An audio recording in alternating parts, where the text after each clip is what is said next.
વાત કરીશું જેમના નામના અક્ષરો હોય છે મ અને ટ, એટલે કે સિંહ રાશિના જાતકોની. તો સિંહ રાશિના જાતકો માટે જુલાઈથી લઈ અને ડિસેમ્બર 2026 સુધીના આગામી 6 માસ કેવા રહેશે એ વિગતવાર તમને જણાવીશું. તો આપ બધાનું અંબા એસ્ટ્રોલોજી ગુજરાતી ચેનલમાં ખૂબ ખૂબ હાર્દિક સ્વાગત છે. મિત્રો, આપે હજુ સુધી અમારી ચેનલને સબસ્ક્રાઇબ નથી કરી તો અવશ્ય સબસ્ક્રાઇબ કરો. આ વિડીયોને લાઇક અને શેર કરવાનું ભૂલશો નહીં. જ્યોતિષને લગતા મૂંઝવતા પ્રશ્નોના સમાધાન માટે આપ અમારો સંપર્ક અવશ્યથી કરી શકો છો. મિત્રો, જુલાઈથી લઈ અને ડિસેમ્બર 2026 સુધીનો સમયગાળો સિંહ રાશિના જાતકો માટે ખૂબ જ મહત્વપૂર્ણ રહેશે. જુલાઈની શરૂઆતથી જ આ રાશિ શનિની ઢૈયાના પ્રભાવ હેઠળ છે. હાલમાં દેવતાઓના ગુરુ તેનું ઉચ્ચ સ્થાન પ્રાપ્ત કરી ચૂક્યા છે અને ઓક્ટોબર સુધી તમારા ગોચર ચાર્ટમાં 12મા ભાવમાં રહેવાના છે. કેતુ લગ્નમાં અને શનિ 8મા ભાવમાં અને રાહુ 7મા ભાવમાં સ્થિત છે.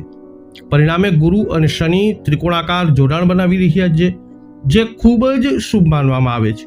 જો કે 8મા ભાવમાં શનિની સ્થિતિ અને 12મા ભાવમાં ગુરુની સ્થિતિ ખૂબ જ શુભ માનવામાં આવતી નથી. જો કે તે તમારા જીવનમાં કેટલીક નકારાત્મક ઘટાડવામાં મદદ કરશે. વધુમાં સૂર્યની સ્થિતિ તમારા જીવનમાં કેટલાક સકારાત્મક ફેરફારો લાવી શકે છે. આ વિશ્લેષણ તમારી ચંદ્ર રાશિ ઉપર આધારિત છે. વૈદિક જ્યોતિષ શાસ્ત્ર અનુસાર 8મા ભાવમાં શનિની સ્થિતિ અને 12મા ભાવમાં ગુરુની સ્થિતિ આ રાશિ હેઠળ જન્મેલા લોકોના જીવન પર મિશ્ર પરિણામોની અસર કરી શકે છે. 31 ઓક્ટોબર પછી ગુરુ તમારી રાશિમાં પ્રવેશ કરશે, જે તમારા જીવનમાં કેટલાક સકારાત્મક અસરો લાવવાના છે. નાણાકીય બાબતો ઉપર આગામી 6 માસમાં ગ્રહોની કેવી અસર થશે? તો સિંહ રાશિના જાતકોને તેમની નાણાકીય પરિસ્થિતિમાં મિશ્ર પરિણામોનો અનુભવ થશે. આ સમય તમને થોડી રાહત આપી શકે છે. જો તમે કોઈ બેંક અથવા નાણાકીય સંસ્થામાંથી લોન મેળવવાનો પ્રયત્ન કરી રહ્યા છો તો તમને સફળતા મળી શકે છે. 2 જૂનથી ગુરુનું 12મા ભાવમાં પ્રવેશ થઈ ચૂક્યો છે. એની સાથે સિંહ રાશિના જાતકોને તેમના કાર્યોમાં સફળતા અને તેમના નાણાકીય સંસાધનોમાં વધારો થશે, પરંતુ ખર્ચમાં પણ તીવ્ર વધારો થઈ શકે છે. શનિ તમારી ગોચર કુંડળીના ધનભાવમાં પોતાનો પ્રભાવ પાડી રહ્યા છે. પરિણામે પૈસા બચાવવામાં નિષ્ફળતા મળી શકે છે. તમારે નાના કાર્યોમાં વધુ મહેનત કરવી પડી શકે છે. વધુમાં એવા સંકેતો છે કે લાંબા સમયથી રોકાયેલા ભંડોળ પાછા મળી શકે છે. આવક અને ખર્ચ બંને સુસંગત રહેશે, તેથી બચત મર્યાદિત હોઈ શકે છે, પરંતુ આવશ્યક કાર્યો અપ્રભાવિત રહેશે. શિક્ષણ ક્ષેત્ર ઉપર કેવી અસર થશે? તો જુલાઈથી ડિસેમ્બર સુધીનો સમયગાળો સિંહ રાશિના લોકો માટે ખૂબ જ મહત્વપૂર્ણ રહેશે. સ્પર્ધાત્મક પરીક્ષાઓ, ઇન્ટરવ્યૂ અથવા મહત્વપૂર્ણ પરિણામોની રાહ જોતા લોકોને સારા સમાચાર મળી શકે છે. વધુમાં તમે અગાઉ આપેલી કોઈ પણ પરીક્ષામાં સફળ થઈ શકો છો. વિદેશમાં અભ્યાસ કરતા લોકો પણ સફળતા મેળવી શકે છે. વ્યવસાય ઉપર કેવી અસર થશે?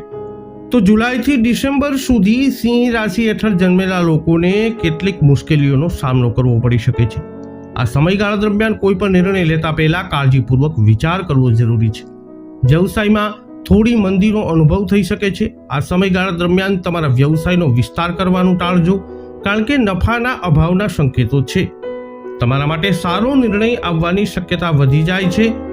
મુસાફરીની શક્યતાઓ પ્રબળ છે. ટૂંકી યાત્રાઓ લાંબી અને મહત્વપૂર્ણ બની શકે છે. નોકરી ઉપર કેવી અસર થશે? તો સિંહ રાશિના જાતકો માટે આ સમયગાળો ખૂબ જ ખાસ હોઈ શકે છે. 8મા ભાવમાં શનિ હોવાથી તમે સખત મહેનત કરીને સફળતા મેળવી શકો છો. રમતગમત, કલા, સાહિત્ય, મીડિયા, શિક્ષણ અને અન્ય સર્જનાત્મક ક્ષેત્રોમાં સંકળાયેલા લોકોને આ સમયગાળા દરમિયાન નોંધપાત્ર લાભ થઈ શકે છે.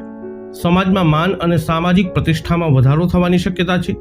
વધુમાં લાંબા સમયથી અટકેલા કાર્યો પૂર્ણ થઈ શકે છે. રાજકારણ અને સામાજિક ક્ષેત્ર સાથે જોડાયેલા લોકોને ઉચ્ચ પદ, સન્માન અને નવી જવાબદારીઓ મળી શકે છે. તમે અનેક કાર્ય યાત્રાઓ કરી શકો છો, જેનાથી નોંધપાત્ર લાભ થઈ શકે છે. કૌટુંબિક અને પ્રેમ જીવન ઉપર આગામી 6 માસમાં ગ્રહોની કેવી અસર થશે? તો જુલાઈ દરમિયાન શનિ 8મા ભાવમાં રહેશે. પરિણામે નકારાત્મક અસરો નોંધપાત્ર રીતે ઓછી થઈ શકે છે. તમે તમારા પરિવાર સાથે ગુણવત્તાયુક્ત સમય વિતાવી શકો છો. પરિવારના સભ્યો સાથેના સંબંધોમાં સુધાર થઈ શકે છે. જો કે જે લોકો પહેલા દૂર હતા તેઓ અચાનક ખૂબ જ નજીક આવી જશે તેવી અપેક્ષા રાખશો નહીં. સંબંધો મધુર બનશે, પરંતુ સંતુલન જાળવવું જરૂરી રહેશે. કૌટુંબિક સુખમાં વધારો થવાના સંકેતો છે. કૌટુંબિક વાતાવરણ વધુ સુમેળભર્યું બનશે. તમને મિત્રો તરફથી સહયોગ મળતો રહેશે, જે તમને માનસિક રીતે મજબૂત રહેવામાં મદદ કરી શકે છે. બાળકો મેળવવા માંગતા લોકો માટે પણ આ સમય અનુકૂળ છે. અપરિણિત લોકોને આ સમય અવધિમાં આગામી 6 માસમાં લગ્નના પ્રસ્તાવ મળી શકે છે. સ્વાસ્થ્ય ઉપર કેવી અસર થશે?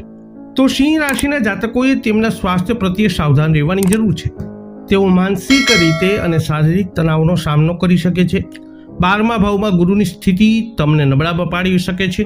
તેથી આ રાશિ હેઠળ જન્મેલા લોકોએ ઓક્ટોબર સુધી થોડી સાવધાની રાખવાની જરૂર છે. તમારે તમારા સ્વાસ્થ્ય પર વધુ ધ્યાન આપવાની જરૂર છે. વાહન ચલાવતી વખતે થોડી સાવધાની રાખો.